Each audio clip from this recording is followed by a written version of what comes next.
FIM FM. Mirador, c'est barbant. Les antivaleurs sous les fourches codines de nos chroniqueurs. Talibé, forcément, oui, cette sortie du FNDC qui estime que le document, le FNDC confirme l'authenticité du document qui circule sur la base des informations en sa possession, et le FNDC déclare même que, croit même savoir que ce document sera soumis au CNT les prochains jours. Nous parlons de ce chrono confidentiel, et depuis des hashtags comme transition Manda Mara. Voilà, oui. Ça circule bien. C'est laborieux. Bien, c'est laborieux. Allez. Et pitié de moi, s'il te plaît. Bien.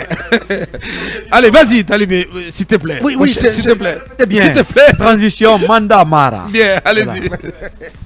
Transition Manda Mara. Donc, c'est le nouveau slogan de FNDC. Puisque, justement, le FNDC jure que ce document est authentique. Mais comment les croire? Comment les croire? Aboubakar, selon des confidences qu'on m'a faites auprès du FNDC, ce document aurait été sa première version. Vous savez, quand vous voyez le document, vous voyez marqué dessus 22 février 2022. Selon nos sources, c'est une mise à jour, c'est-à-dire que c'est la date de la mise à jour du document qui apparaîtrait ainsi. Sinon, apprend-on, ce document aurait été scellé, bouclé dans sa première version depuis le 3 octobre. Depuis le 3 octobre. Depuis le 3 octobre, c'est-à-dire quelques 48 heures après la prestation de serment du colonel Mamadi Doumbouya. Ouais. Des sources nous apprennent même que lors d'une rencontre que des éléments du FNDC auraient eu avec des hauts gradés, le futur ministre de la Défense, parmi lesquels le futur ministre de la Défense d'alors, on va parler d'Idi Amin, donc à l'époque il n'était pas ministre de la Défense, paraît-il du côté de la Villa 5, ce document, en tout cas dans sa version embryonnaire, aurait été présenté, exposé à la délégation du FNDC qui s'y était rendue.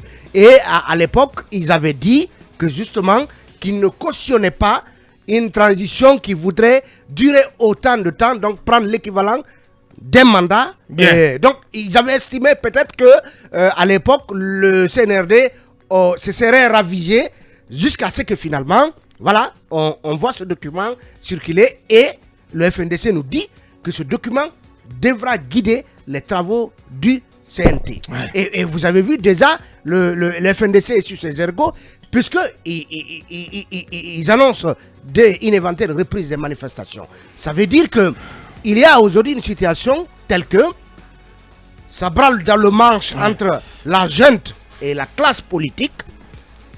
Notamment ces deux têtes de gondole. Voilà, dans sa partie les anciens premiers ministres Sidia et Selou. Sidia et Selou, donc qui ont été évacués de chez eux dans les conditions qu'on connaît. Ouais. Et le FNDC, depuis que on comprend peut-être pourquoi. C'est le divorce déjà. Non, on comprend peut-être pourquoi on nous a fait état ici d'un agenda de dissolution du FNDC. Ouais. Parce que justement, paraît-il, depuis que le FNDC a pris connaissance de ce document début octobre et que ses représentants à la Villa 5 ont opposé un niet à une durée de cette transition comme on le prévoit, c'est-à-dire avec une présidentielle en juin 2015, depuis on s'est radicalisé, on se serait radicalisé contre le FNDC, allant jusqu'à donc envisager sa dissolution. Donc nous entrons petit à petite foulée dans une zone dont on n'a pas besoin dans cette transition, parce que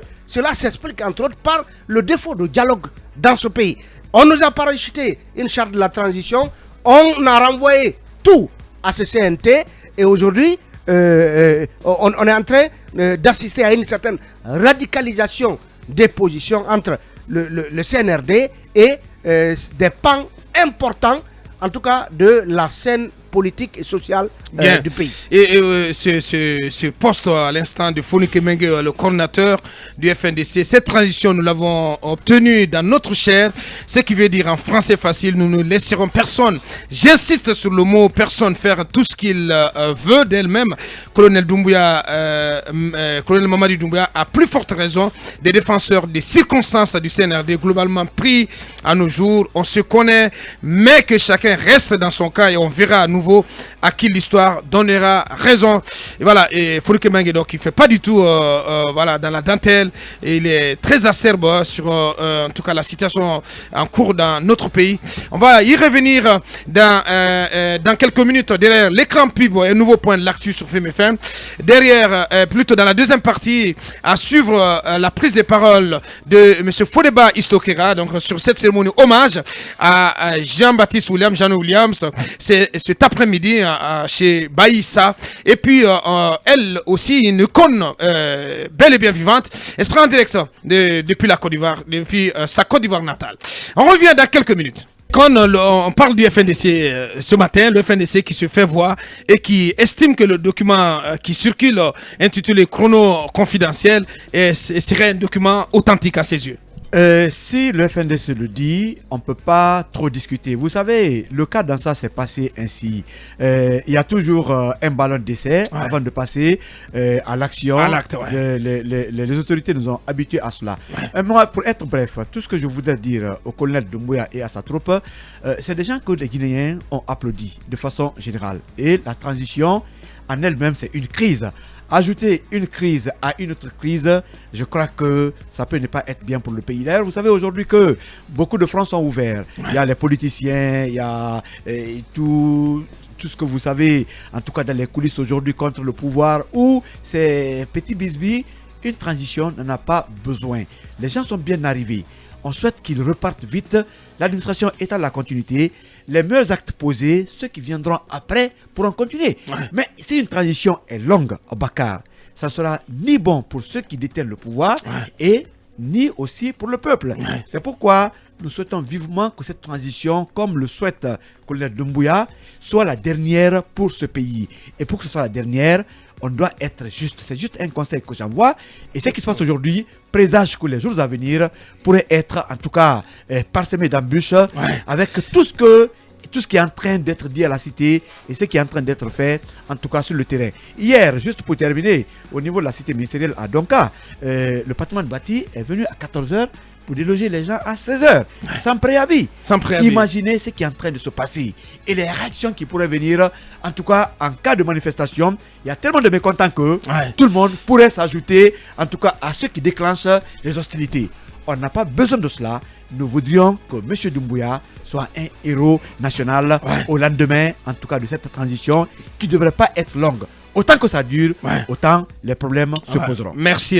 Et ce poste aussi, j'insiste là-dessus, de Founi Kemengue, Mohamed Kaba, et tu les entends dire qu'ils sont allés à la mort. S'ils ont oublié, ils doivent se rappeler impérativement que nous étions déjà à la morgue et d'autres au cimetière, sans oublier ceux qui sont couchés en tas et par groupe dans les fosses communes en Zérékoré. L'histoire est encore très récente. Et voilà, c'est Founi Kemengue. Et quand je vois ces colonels, sans oublier certains ministres autrefois, promoteurs du troisième mandat, qui veulent nous montrer aujourd'hui qu'ils sont plus patriotes que ceux qui ont combattu farouchement le troisième mandat de M. Alpha Condé avec son bras armé, les forces spéciales. Je suis estomaqué. Oui, mais il en sera pour toujours estomaqué, parce que ce n'est pas évidemment le FNDC qui est allé à la mort, c'est le colonel Doumbouya et les forces spéciales. Un mariage. Ils sont allés à la mort aussi.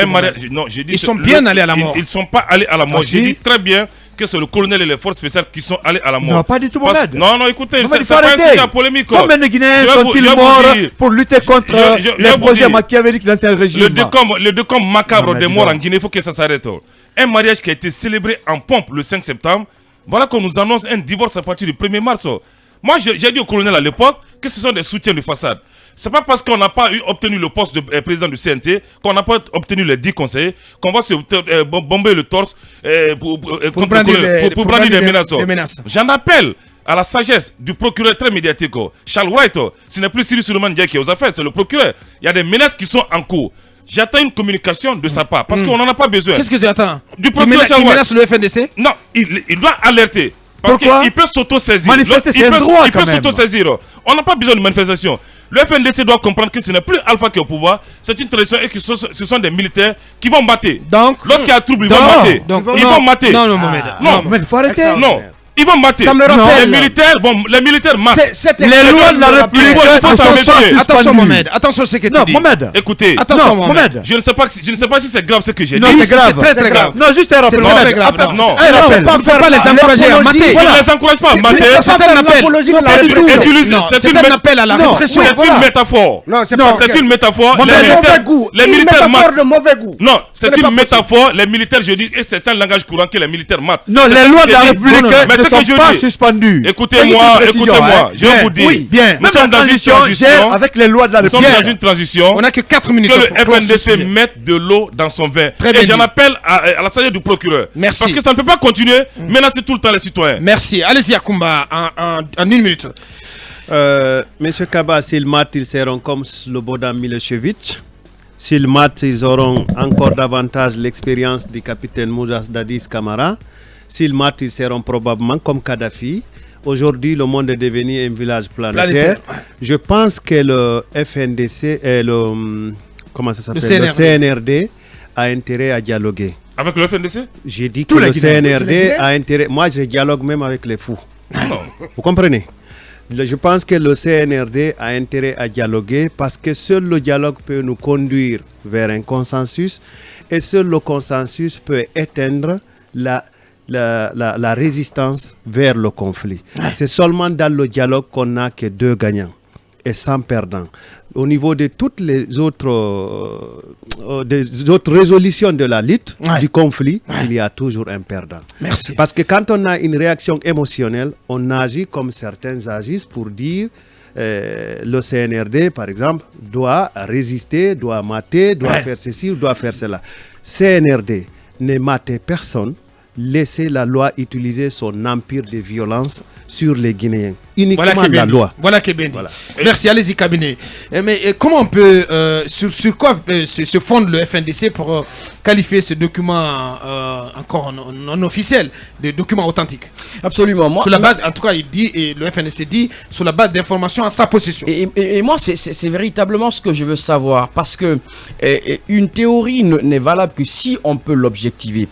Un postulat ne l'est aussi que si l'on peut l'objectiver. Moi j'ai envie aujourd'hui de savoir matériellement qu'est-ce que dispose le FNDC pour dire que ce document-là est vrai.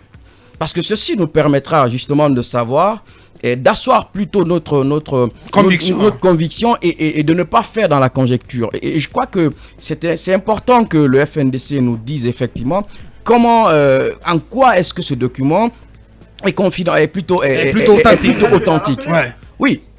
Allez bien rappeler le contexte. Non mais sauf que dans le document, je ne pense pas, à moins que je ne l'ai pas bien lu, le FNDC ne dit pas exactement en quoi est-ce que le document est authentique. N'est-ce pas, Talibé? Bien. Le FNDC n'argumente pas les éléments d'authentification dont il dispose. Exactement. C'est une réalité. Voilà, ça, on a véritablement besoin parce que ça nous éviterait, comme on le disait hier, de partir sur des si. Parce que c'est important, parce qu'on sait aujourd'hui que le FNDC est quand même une entité importante, il y a des connexions. Mohamed l'a rappelé tout à l'heure, le Talib l'a plutôt rappelé, ils ont rencontré le colonel, ils sont plusieurs fois passés rencontrer des membres du CNRD, qu'on nous dise effectivement sur quelle base ce document est authentique. Parce qu'il y a une succession aujourd'hui de faits, une sorte de conjonction de faits qu'il faut éviter. On fâche avec 2 mastodontes de la classe politique, quoi qu'on dise, ils sont quand même des figures importantes. On met de côté carrément le FNDC, qui est quand même une entité importante du corps social guinéen. Effectivement. Je ne pense pas que ceci relèverait d'une démarche inclusive. Encore qu'il faut quand même rappeler une chose qui s'est passée lundi, c'est que la mission de la CEDEAO et des Nations Unies n'ont pas rencontré les partis politiques. Est-ce qu'il ne faudrait pas questionner cette démarche transversale? Pourquoi on n'a pas rencontré les partis politiques alors même que dans leur fiche de rencontre, il était prévu de rencontrer l'ANAD, le RPG. C'était pas de démarche transversale, unilatérale. Et je pense qu'il faudra éviter ceci parce que il faudra quand même voir un peu plus dans une option plus inclusive pour éviter les problèmes, parce qu'on n'en a pas forcément besoin. Le colonel se portait à 65% le 13 septembre, il faudra que cela continue, et je pense que c'est pas de la manière. 65% d'acceptabilité, d'après le dernier sondage de peut-être on attend de vous un autre sondage. Absolument, celui-ci viendra très rapidement pour jauger l'acceptabilité. Effectivement. Sa cote.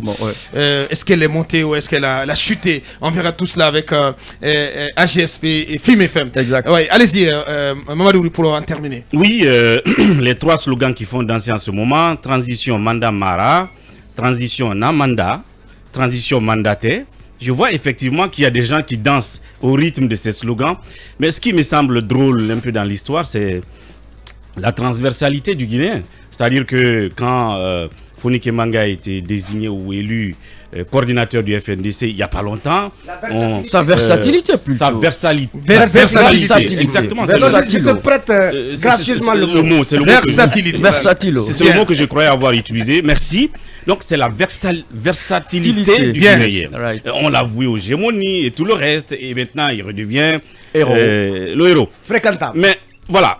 Ceci dit, en ce qui concerne ce document, je crois qu'il y a le débat qui se pose. Est-ce qu'il est vrai ou est-ce qu'il est faux? Est-ce qu'il est authentique ou pas? Moi, ce qui me dérange, c'est justement toute cette métaphysique, cet occultisme qu'on est en train de faire autour de ce document. Alors qu'il serait plus simple. Que le CNRD dise voilà ce que moi je propose pour la durée de la transition. C'est aussi simple que ça, comme le Burkina l'a fait. Parce que le fait que le CNRD dise nous proposons 4 ans ne veut pas dire tout de suite que le mandat, enfin que la transition est partie pour 4 ans. Il faut que cette proposition soit soumise au vote du CNT. Et il y a des conseillers qui sont bien avertis. S'ils ne sont pas d'accord, ils voteront non. Et puis, j'estime aussi que les autres composantes des forces vives, les partis politiques, société civile hors CNT, auront la possibilité aussi de se faire entendre une fois que le CNRD aura proposé sa durée de la transition, à leur tour aussi d'en proposer, puisque le CNT n'est pas fermé à tout le monde. Ils peuvent y envoyer leurs propositions, et pour que ceux qui sont au CNT en fin de compte votent de façon républicaine pour une durée qui arrange le pays. De mon point de vue, le CNRD doit nous sortir de cette métaphysique autour du document et nous dire clairement, voilà, c'est évidemment ce que nous proposons comme durée de la transition. Merci. Oui, Kabine. Je pense que le colonel ne devrait pas donner raison à l'histoire parce que en 2000, la dernière transition, dans sa première année, 2008-2009, on a continué dans les 2009-2010. Oui, non, 2008-2009, la première année, on a continué dans les atermoiements, une incompréhension totale entre la classe politique et le CNDD à l'époque. Il faut éviter. On a salué, tout comme les États-Unis et tout, la CEDEAO, les Nations Unies, la mise en place du CNTC qui n'a pas été, fait sous Dadis. Ceci a été salué. Il faudra rapidement mettre en place un cadre de dialogue politique parce qu'on ne peut pas faire sans les politiques. Alors, c'est pas possible. On ne peut pas rester fermé de la sorte. Il y a un troublant hasard du calendrier, c'est que ce document fuite entre griffes à la veille, en tout cas à la veille du départ pratiquement des membres du CNT en tournée et au moment où le CNT donc s'apprête à aborder, à aborder justement la question nodale de la durée du chronogramme de la transition. Bien dit. Donc ce document a été gardé sous le manteau, sous les aisselles depuis apparemment début octobre. Depuis début octobre. On continue notre émission.